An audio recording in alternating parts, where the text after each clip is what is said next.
So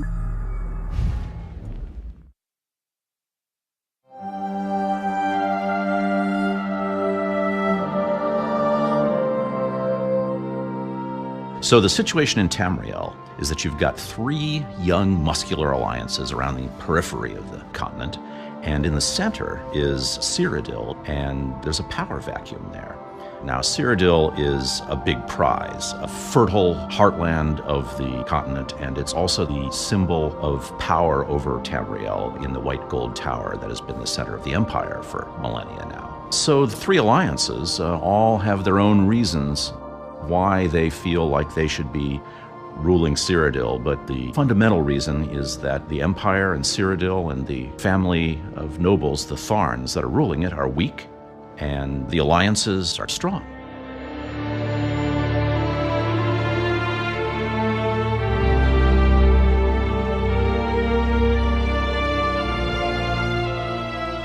So the empire is weak, but their leaders are cunning.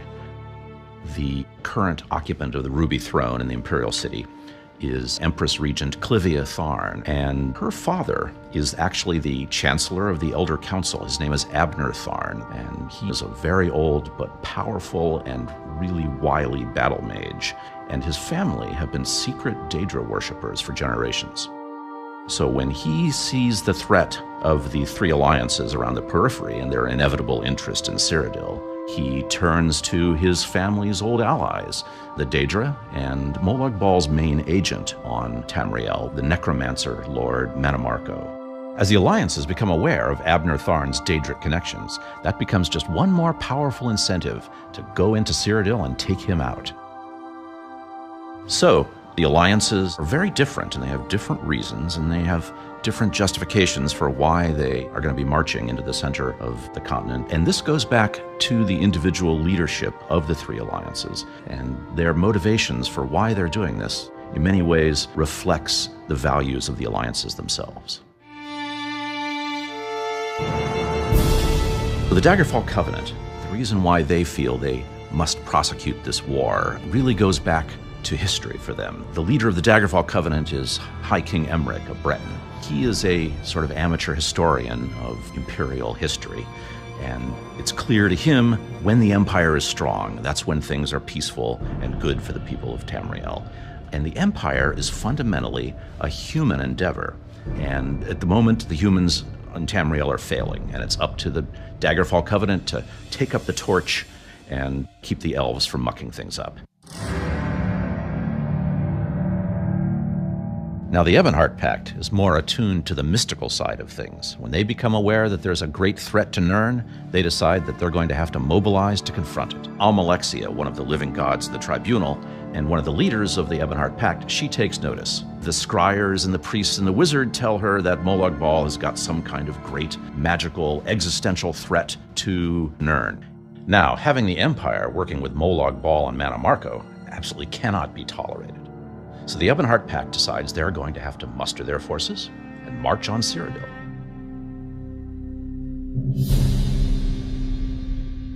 The Third Alliance, the Aldmeri Dominion, is led by Queen Ayrenn of the High Elves, and her reasons for pushing this war into Tamriel are geopolitical and also personal.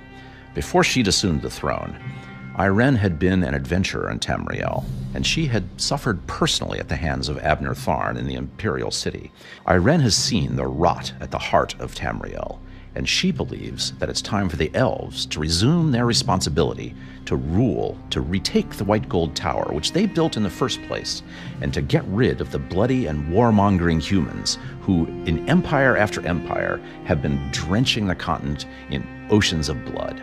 It's time for the elves to go in, kick the humans out, and put things back to rights. What's great about this from a gameplay standpoint is that it gives each alliance a distinctive feel and ambiance. They each have their own methods and goals.